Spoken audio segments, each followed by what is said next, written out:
Everyone, I welcome you all to awakening classes. JKSSB exams के syllabus में general English में एक topic mention है वर्ब, चाहे वो स्टॉक असिस्टेंट हो गया, वेटनरी फार्मासिस्ट हो गया, और भी एग्जाम्स में इस टॉपिक के रिलेटेड स्टूडेंट्स को डाउट रहता है कि सर वर्ब में पढ़ना क्या है, हमें टेंसेस पढ़ने हैं, मॉडल्स पढ़ने हैं, क्या पढ़ना है। तो आज ये सारे डाउट आपके क्लियर हो जाएंगे। आज हम वर्ब को होलिस्टिक वे में प्रिपेयर करेंगे फॉर द एग्जाम। सो बिना टाइम वेस्ट के लेक्चर को स्टार्ट करते हैं। उससे पहले आपको वर्ब का पता होना चाहिए, बेसिकली वर्ब होता क्या है। तो मैंने यहाँ पर एक सेंटेंस लिखा है, मोहन स्विम्स इन अ पूल। मोहन एक पूल में स्विम कर रहा है, ठीक है। यहाँ पर सब्जेक्ट क्या है? मोहन। सब्जेक्ट क्या होता है? वो जो काम कर रहा होता है, पर्सन। यहाँ पर देखो, स्विम एक ऐसा वर्ड है जो क्या रिप्रेजेंट कर रहा है? स्विम रिप्रेजेंट कर रहा है कि मोहन क्या कर रहा है। तो वो वर्ड जो रिप्रेजेंट करे, जो हमें बताए कि सब्जेक्ट क्या कर रहा है, उसको हम बोलते हैं वर्ब। फॉर एग्जाम्पल ये इस स्टेटमेंट को ध्यान से सुनो, मोहन स्विम्स इन अ पूल। मोहन पूल में स्विम कर रहा है। तो स्विम वर्ड ने हमें यह बताया कि हमारा जो सब्जेक्ट है मोहन, वो क्या कर रहा है। इसका मतलब यह है कि स्विम यहाँ पर क्या है? वर्ब। तो वर्ब बेसिकली कुछ एक्शन वर्ड होते हैं जो ये बताते हैं कि हमारा सब्जेक्ट क्या कर रहा है।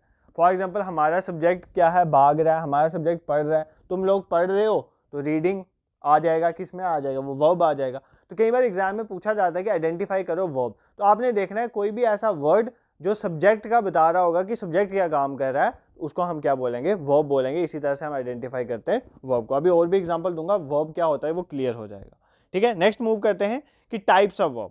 देखो, वर्ब की टाइप्स एग्जाम में ऐसा आपको नहीं पूछी जाएगी, बट आपको बताना है कि पढ़ना क्या क्या है वर्ब में। इसके लिए हमें मेरे को टाइप्स आपको बतानी पड़ेंगी। सबसे पहले होते हैं ट्रांजिटिव वर्ब। ट्रांजिटिव वर्ब वो वर्ब्स, वो स्टेटमेंट्स होती हैं, वो सेंटेंसेस होते हैं जिनमें सब्जेक्ट भी होता है और ऑब्जेक्ट भी होता है। फॉर एग्जाम्पल मैं आपको एक सेंटेंस लिखता हूँ, ही टीचेज इंग्लिश। वो इंग्लिश पढ़ाता है। ही टीचेज इंग्लिश, वो इंग्लिश पढ़ाता है। तो यहाँ पर देखो, सब्जेक्ट भी है ही, ठीक है, और ऑब्जेक्ट भी है इंग्लिश। तो टीचेज क्या है? वर्ब। तो यहाँ पर सब्जेक्ट भी है, ऑब्जेक्ट भी है, इसको हम बोलेंगे ट्रांजिटिव केस। बट अगर सिर्फ सब्जेक्ट हो, ऑब्जेक्ट ना हो, ही टीचेज सिर्फ इतना हो, इसको हम क्या बोलते हैं? Intransitive verb. तो ये आपको पता होना चाहिए। उसके बाद हेल्पिंग वर्ब्स होते हैं। हेल्पिंग वर्ब्स में is, am, are, was, were, has, have आ जाते हैं, जो हम टेंसेज में मेनली पढ़ते हैं। और दूसरा क्या आ जाते हैं? मॉडल्स। देखो, मॉडल्स मैंने ऑलरेडी आपको पढ़ाए हुए हैं। आपको वर्ब के रिलेटेड टॉपिक में तीन चीजें पढ़नी है। तीन चीजें एग्जाम में पूछी जाती हैं इस वर्ब वाले टॉपिक में, ध्यान से सुनना। एक पूछे जाएंगे आपको टेंसेस, ठीक है, ये ऊपर is, am, are, was, were, has, have जो यूज होते हैं टेंसेस में, जो टाइम को बताते हैं। टेंसेस किसको रिप्रेजेंट करते हैं? टाइम को। एक आपको पूछे जाएंगे मॉडल्स। मॉडल्स में can, could, shall, should, will, would सारा पढ़ाया हुआ है। कैन कैपेबिलिटी बताता है, कुड कैपेबिलिटी पास्ट में बताता है, मे पॉसिबिलिटी बताता है, ठीक है, विश बताता है। तो ये सब चीज़ें हमने मॉडल्स वाले लेक्चर में कवर करी है। मैं लिंक डाल दूंगा डिस्क्रिप्शन में, जरूर देख लेना, आपका सारा टॉपिक ये क्लियर हो जाएगा। उसके बाद टेंसेज, मॉडल, और दूसरा तीसरा आ जाता है नॉन फाइनाइट वर्ब, जो आज हम पढ़ेंगे।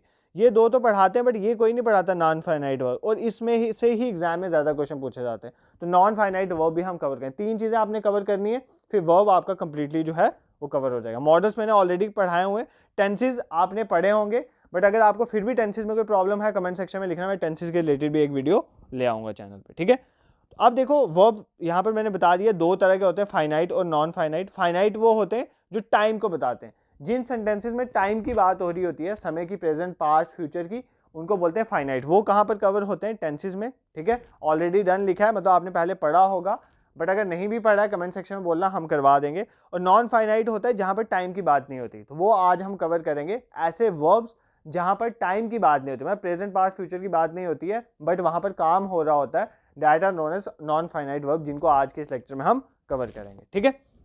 अब आ जाते हैं नॉन फाइनाइट वर्ब्स में, जो हमने पढ़ने। ये तीन तरह के होते हैं। एक होता है जिरंड, एक होता है पार्टिसिपल, जिसमें प्रेजेंट पार्टिसिपल, पास्ट पार्टिसिपल होता है, एक होता है इन्फिनेटिव। कोई नहीं पूछेगा एग्जाम में कितने तरह के नॉन फाइनाइट वर्ब्स होते हैं, जो एग्जाम में पूछा जाएगा वो अब हम कवर करते हैं, ठीक है। सबसे पहले हम जिरंड समझते हैं। देखो, अगर कहीं पर भी, ध्यान से सुनना, अगर कहीं पर भी वर्ब प्लस आईएनजी, कोई वर्ब होगा, फॉर एग्जांपल वर्क, ये एक वर्ब है, उसके साथ में आईएनजी लगा दूं, वर्किंग बन गया। क्या बन गया? वर्किंग। जहां पर भी working as a noun use होगा, जहां पर भी verb plus ING as a noun use होगा, उस चीज को हम बोलते हैं जिरंड। अब वो एज अ सब्जेक्ट भी हो सकता है, एज अ ऑब्जेक्ट भी हो सकता है, उससे फर्क नहीं पड़ता। बट जब भी verb plus ING as a noun use होगा, नाउन क्या होता है? किसी पर्सन, किसी प्लेस, किसी थिंग का नाम, किसी मटेरियल का नाम, अगर ऐसे यूज होगा वर्ब प्लस आईएनजी, उसको हम बोलेंगे जिरंड, ठीक है। एग्जांपल इसकी देखो, आपको अभी क्लियर हो जाएगा। देखो, यहां पर एक वर्ड लिखा है रीडिंग। रीडिंग में कैसे बना रीडिंग? ये वर्ब है रीड, पढ़ना, इज अ वर्ब, इसके साथ ING लगा दिया, तो क्या बन गया, रीडिंग। अब देखो यहाँ पर रीडिंग ना, इस एग्जाम्पल में देखो, reading helps us learn English. Reading जो है वो हमें मदद करती है इंग्लिश को याद रखने में। अगर हम रीड करेंगे, बार बार कोई चैप्टर रीड करेंगे इंग्लिश का, उससे क्या होता है, हमें इंग्लिश याद रहती है। अब देखो यहाँ पर वर्ब रीडिंग नहीं है, ध्यान से सुनना मेरी बात, वर्ब हेल्प है, रीडिंग हमारी मदद कर रही है। बट ये जो रीडिंग है ये क्या है, बेसिकली ये जिरंड है, क्योंकि रीड प्लस ING यहाँ पर एज अ नाउन यूज हुआ है, ठीक है। तो एग्जाम में कंफ्यूज नहीं होना, ध्यान से सुनो। मैंने आपको वर्ब आइडेंटिफाई करना कैसे बोला था, आप पहले देखो सब्जेक्ट कौन सा है, वो बताओ कि सब्जेक्ट क्या कर रहा है। तो यहाँ पर क्या है, reading is a noun, reading एक नाउन है, क्योंकि रीड प्लस ING यहाँ पर एज अ नाउन यूज हुआ है। तो रीडिंग हमें मदद कर रहा है इंग्लिश को याद करने में, ठीक है। तो रीडिंग हमें मदद कर रहा है इंग्लिश को याद करने में। तो जब भी verb plus ING as a noun use होता है तो उसको हम बोलते हैं जिरंड। इसकी जगह मैं एक और स्टेटमेंट लिखता हूँ, आई am reading a book, I am reading a book, मैं एक बुक पढ़ रहा हूँ। ध्यान से सुना, मैं एक बुक पढ़ रहा हूँ। क्या ये जिरंड है, नहीं, ये जिरंड नहीं है। यहाँ पर भी रीड प्लस ING रीडिंग है, बट यहाँ पर reading as a noun use नहीं हुआ है। देखो यहाँ पर क्या है, I am reading a book, मैं बुक पढ़ रहा हूँ, मैं बुक पढ़ रहा हूँ, सब्जेक्ट मैं है और मैं पढ़ रहा हूँ। तो बेसिकली रीडिंग यहाँ पर एज अ वर्ब यूज हुआ है। बट जहाँ पर reading as a noun use होगा, आप उसको क्या बोलोगे, जिरंड यूज करोगे, ठीक है। फॉर एग्जाम्पल, ये इसकी एक और अच्छी एग्जाम्पल है, आई लव टीचिंग, मुझे पढ़ाना पसंद है, मैं पढ़ाने को प्यार करता हूँ, आई लव टीचिंग। तो टीचिंग यहाँ पर कोई वर्ब थोड़ी है, टीच प्लस ING, टीचिंग यहाँ पर एज अ नाउन यूज हुआ है, ठीक है, टीचिंग यहाँ पर एज अ नाउन यूज हुआ है। तो ये भी कौन सा केस है, जिरंड का केस है। तो जब भी verb plus ING as a noun use होगा तो आपने याद रखना है वो क्या होता है, जिरंड होता है, ठीक है। अगर ये चीज़ें आपने पहली बार पढ़ रहे हो तो आपको थोड़ी सी प्रॉब्लम आएगी, बट ये पूरा लेक्चर देखने के बाद आपको ये नॉन फाइनाइट वर्ब्स भी क्लियर हो, क्योंकि फाइनाइट ही पढ़ाते हैं, टेंसेस ही पढ़ाते हैं, पेपर में नॉन फाइनाइट आ जाती है तो फिर पता ही नहीं होता है, ठीक है। तो वर्ब प्लस ING जब भी कहीं पर एज अ नाउन यूज होगा तो उसको जिरंड बोलते हैं, ये चीज़ आपने याद रखनी है, ठीक है। इसमें आपको कोई भी डाउट नहीं होना चाहिए। नेक्स्ट अब मूव करते हैं, सेकंड पार्ट इज पार्टिसिपल। अब देखो, अगर कहीं पर आपका verb plus ING as an adjective use हो रहा है उसको हम बोलेंगे present participle. Verb plus ING as an adjective use, adjective क्या होता है, एडजेक्टिव वो वर्ड्स होते हैं जो क्वालिटी बताते हैं नाउन की, ठीक है। नाउन की क्वालिटी बताने वाले वर्ड को क्या बोलते हैं, एडजेक्टिव बोलते हैं। फॉर एग्जांपल पूल, एक पूल ये नाउन है, पूल क्या है, नाउन है, तो उसके पीछे मैंने स्विमिंग लगा दिया, ठीक है, स्विमिंग लगा दिया। स्विमिंग क्या है, दो वर्ड से बना है, स्विम के साथ हमने ING लगाया हुआ है, तो ये क्या बन गया, स्विमिंग। वर्ब प्लस ING, यहाँ पर एडजेक्टिव यूज हुआ है क्योंकि पूल एक नाउन है, स्विमिंग उसकी क्वालिटी बता रहा है, तो स्विमिंग पूल। ये स्विमिंग पूल क्या है, ये एक प्रेजेंट पार्टिसिपल है, ये आपको याद है, स्विमिंग पूल क्या है, प्रेजेंट पार्टिसिपल है, ठीक है। अगर मैंने ये लिखा होता he is swimming, he is swimming, क्या ये प्रेजेंट पार्टिसिपल होता, नहीं। क्यों नहीं होता, क्योंकि ये एडजेक्टिव नहीं है, यहाँ पर स्विम प्लस ING एक एडजेक्टिव यूज नहीं हुआ है, ये एक वर्ब है, ठीक है। बट अगर मैं लिखूंगा स्विमिंग पूल तो वो क्या बन जाएगा, वो हमारे पास बन जाएगा, वो हमारे पास प्रेजेंट पार्टिसिपल बन जाएगा, क्योंकि यहाँ पर स्विमिंग क्या काम कर रहा है, एज एन एडजेक्टिव काम कर रहा है, ठीक है। फॉर एग्जाम्पल वाटर है, अब वाटर एक नाउन है, आप सबको पता है, बट अगर मैं वाटर के पीछे बॉइलिंग लगा दूंगा कि बॉइलिंग वाटर है, तो ये क्या बता रही है, वाटर की क्वालिटी बता रहा है ना कि पानी बॉयल है। बट ये बॉइलिंग वर्ड देखो, ये क्या बना है, बॉयल प्लस ING, तो ये वर्ब प्लस ING है, और वर्ब प्लस ING जब एज एन एडजेक्टिव यूज होता है वो क्या होता है, basically present participle. I hope आपको प्रेजेंट पार्टिसिपल कवर होगा। देखो इस तरह के क्वेश्चन पूछे जाते हैं, बॉइलिंग वाटर लिखा होगा आपको तो बोला जाएगा ये वर्ब है, ध्यान सुनो, ये वर्ब है, ये जिरंड है, ये प्रेजेंट पार्टिसिपल है, ये पास्ट पार्टिसिपल है। तो अगर आपको पता ही नहीं है वो क्या है तो आप कैसे रिप्रेजेंट करोगे, तो इस तरह से आपको ये चीज़ें याद रखनी है। नेक्स्ट इज पास्ट पार्टिसिपल, कुछ नहीं है, प्रेजेंट पास्ट पार्टिसिपल में इतना सा ही फर्क है, वहां पे verb plus ING as an adjective use होता है प्रेजेंट पार्टिसिपल में। यहाँ पर क्या होता है, वर्ब के साथ ED लगा होगा या EN लगा होगा, और अगर वो एज एन एडजेक्टिव यूज होगा तो हम उसको पास्ट पार्टिसिपल बोलेंगे। For example, I eat a boiled egg, मैंने एक बॉइल्ड एग खाया, तो यहाँ पर क्या है, बॉइल के साथ क्या लगा हुआ है, ED लगा हुआ है, और ये जो बॉइल्ड है ये क्या है, एज एन एडजेक्टिव यूज हो रहा है।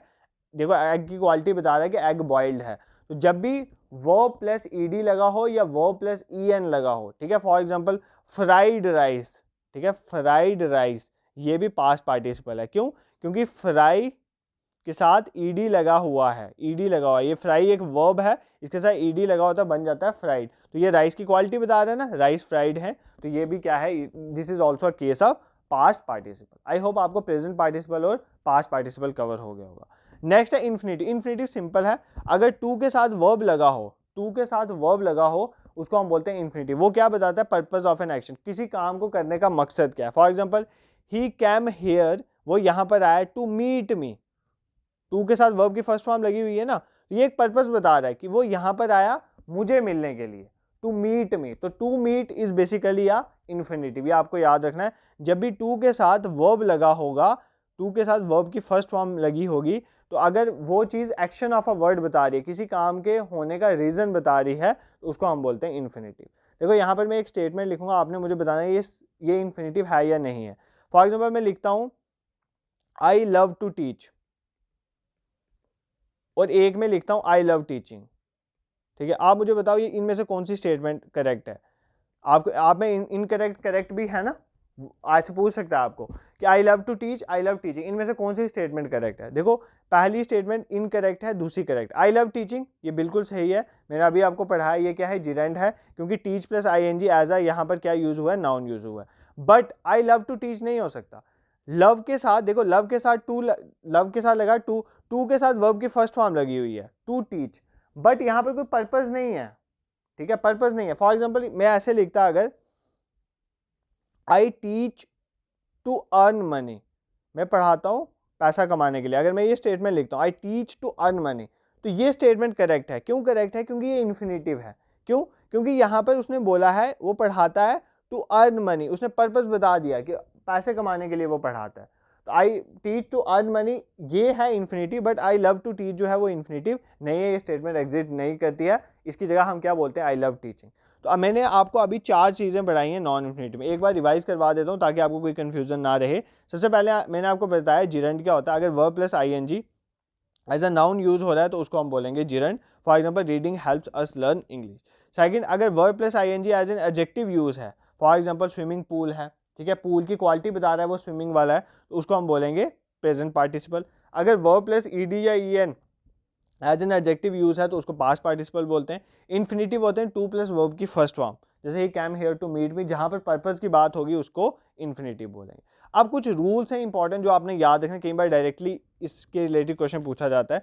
देखो अगर यहाँ पर आपने याद रखना है विद अ व्यू, अगर यहाँ कहीं भी आप स्टेटमेंट देखो विद अ व्यू टू, कहीं भी अगर आप स्टेटमेंट देखो विद अ व्यू टू ये वर्ड देखो, या एडिक्टेड टू ये वर्ड देखो, उनके साथ हमेशा वर्ब की first form plus I N G आता है, याद रखना। एग्जाम में कैसे आएगा, एग्जाम में आएगा ही इज एडिक्टेड, ध्यान से सुना, he is addicted to drink, ये लिखा होगा, और उन्होंने बोला होगा एरर फाइंड करो। आप देखोगे तो आप बोलोगे ठीक ही है, वो एडिक्ट है ड्रिंक करने के, ये स्टेटमेंट गलत है।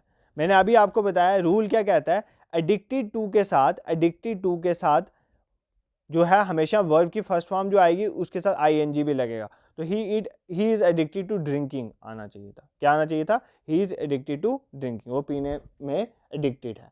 तो ये याद रखना, एडिक्टेड टू के साथ हमेशा वर्ब की first form plus I N G आता है। विद अ व्यू टू के साथ भी हमेशा वर्ब की first form plus I N G आएगा। तो ये 2 चीज़ें आपने याद रखनी है, इस तरह से एग्जाम में क्वेश्चन पूछे जाते हैं। नेक्स्ट, यूज टू, जहाँ पर भी यूज टू यूज होगा उसके साथ वर्ब की फर्स्ट फॉर्म आएगी, यूज टू के साथ हमेशा वर्ब की फर्स्ट फॉर्म आएगी। For example I use to teach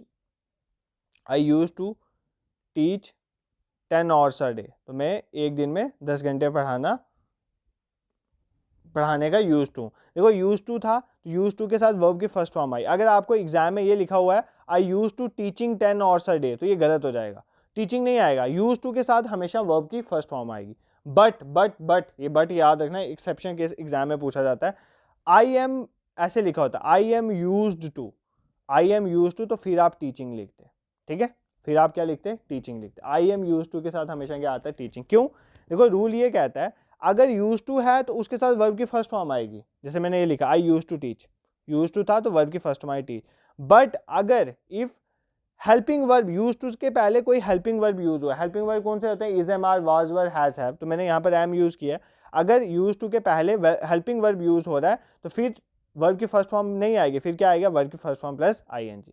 तो ठीक है, ऐसे आई यूज टू टीच आएगा। बट अगर यहाँ पर हेल्पिंग वर्ब यूज हो गई है, जैसे आई एम यूज हो गया, ये हेल्पिंग वर्ब है, अब यूज टू के साथ वर्ब की फर्स्ट फॉर्म नहीं आएगी, वर्ब की फर्स्ट फॉर्म के साथ आईएनजी भी आएगा, I am use to teaching होगा। ठीक है, आई होप ये चीज़ आपको क्लियर होगी, इस चीज़ में आपको कोई डाउट नहीं रहेगा। कमिटेड टू के साथ भी हमेशा वर्ब की फर्स्ट फॉर्म आती है, ये आपने याद रखना है। कमिटेड टू में हमेशा वर्ब की फर्स्ट फॉर्म आती है, जैसे I committed to deliver the, I committed to deliver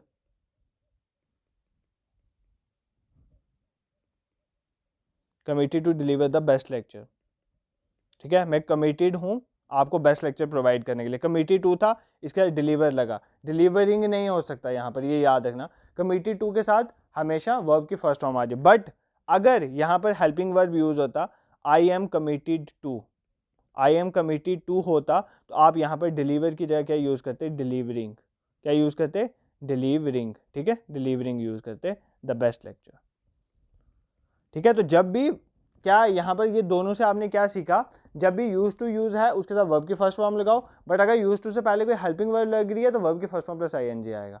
committed to के साथ वर्ब की फर्स्ट फॉर्म आती है, बट कमिटेड टू के पहले अगर हेल्पिंग वर्ब लग रही है तो फिर उसके साथ वर्ब की फर्स्ट फॉर्म प्लस आईएनजी आएगा। For example, I committed to deliver the best lecture, I am committed to delivering the best lecture. I hope ये चीज़ आपको कवर होगी। Next is consider. देखो, कंसिडर के साथ हमेशा वर्ब की फर्स्ट फॉर्म प्लस आईएनजी आता है। जहाँ पर भी कंसिडर वर्ब होगा आपने उसके साथ वर्ब की फर्स्ट फॉर्म प्लस आईएनजी लगाना है। ठीक है, जैसे Parveen considered applying for the job, applying for the job. ठीक है, तो देखो यहाँ पर कंसीडर वर्ब था, उसके साथ क्या लगा, वर्ब की first form plus ING applying यहाँ पर यूज हो रहा है। ठीक है, ये कुछ इंपॉर्टेंट थे नॉन फाइनाइट वर्ब्स। ये कुछ नॉन फाइनाइट वर्ब्स है जो एग्जाम में पूछे जाते हैं। मेरे को एग्जाम के लिए जो रेलिवेंट लगे मैंने आपको बता दिया। एग्जाम में क्वेश्चन पूछा जाता है, बहुत बार ये क्वेश्चन आया है डिफरेंट कम्पिटेटिव एग्जाम्स में। वहाँ पर आपको दिया जाता है और बोला जाता है कि इसमें से चूज करो जिरेंड कौन सा है, प्रेजेंट पार्टिसिपल कौन सा है, ठीक है, और पास्ट पार्टिसिपल। बट बच्चे वहाँ पर क्या करते हैं, वहाँ पर बच्चे उसको वर्ब करके आ जाते हैं। उनको लगता है रीडिंग वर्ब ही है, बट रीडिंग वर्ब भी हो सकता है, रीडिंग जिरंड भी हो सकता है, और रीडिंग प्रेजेंट पार्टिसिपल भी हो सकता है। ठीक है, तो कौन सा क्या है, जब verb plus first form plus ING as a noun use है वो जिरंड है, जब वो एज एन एडजेक्टिव यूज है तो वो प्रेजेंट पार्टिसिपल है, जब ईडी लगा हुआ है तो पास्ट पार्टिसिपल है, और जब टू के साथ वर्ब की फर्स्ट फॉर्म है तो वो इन्फिनिटिव का केस है। और उसके साथ मैंने आपको एडिक्टिव टू का, यूज टू का, कमिटेड टू, कंसिडर, इन सब के रूल्स बता दिए।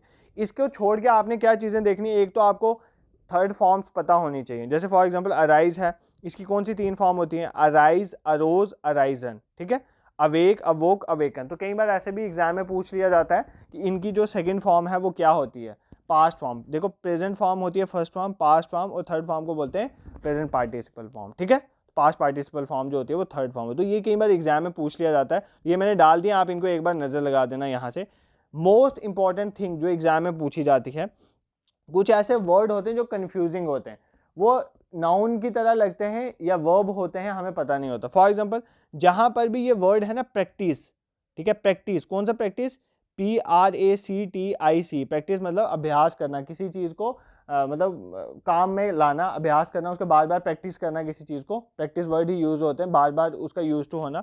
तो practice as a noun use होता है, प्रैक्टिस वर्ड एक नाउन है, ये वर्ब नहीं है। अगर आपने एज अ वर्ब यूज करना है तो आप इसका स्पेलिंग PRACTISC होता है, प्रैक्टिस एज अ वर्ब है, मतलब अभ्यास करना। प्रैक्टिस अभ्यास को बोलते हैं, प्रैक्टाइज अभ्यास करने को बोलते हैं। ठीक है, फॉर एग्जाम्पल, आप मेडिसिन की प्रैक्टिस कर रहे हो, अगर ये वर्ड यूज है तो आप ये यूज करोगे, प्रैक्टाइज।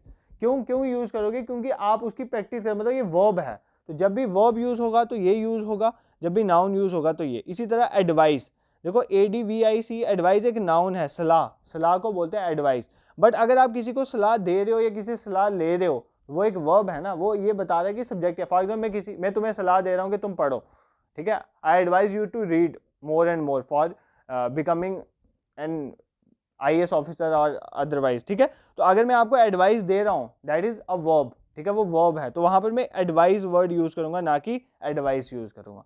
तो एडवाइस और एडवाइस में स्मॉल सा फर्क है, बट आपको पता होना चाहिए कौन सा वर्ड नाउन है और कौन सा जो है वो वर्ब है, तो ये फर्क आपको पता। फॉर एग्जांपल, कंप्लेन, देखो कंप्लेन और कंप्लेंट, कंप्लेंट है जिसमें T लगा होता है ना, उसका मतलब है शिकायत, वो नाउन है।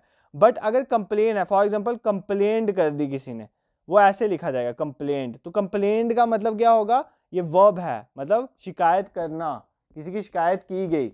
जब किसी की शिकायत की गई या शिकायत हो रही है या की जाएगी, वो वर्ब की तरह यूज होगा, तो आप कंप्लेन लिखोगे, ठीक है, कंप्लेन या कंप्लेंट यूज होगा। बट अगर सिर्फ शिकायत एज अ नाउन है तो कंप्लेंट वर्ड। तो कई बार ये वर्ड्स कंफ्यूज करते हैं, तो कुछ इंपॉर्टेंट मैंने यहाँ पर डाल दिए, इनको भी आप एक बार देख लेना है कौन सा वर्ब है कौन सा नाउन है। For example, I need your advice, मुझे तुम्हारी सलाह की ज़रूरत है, ठीक है, अभी मैं सलाह ले नहीं रहा हूँ बट मुझे ज़रूरत है, तो यहाँ पर advice as a noun use हुआ है।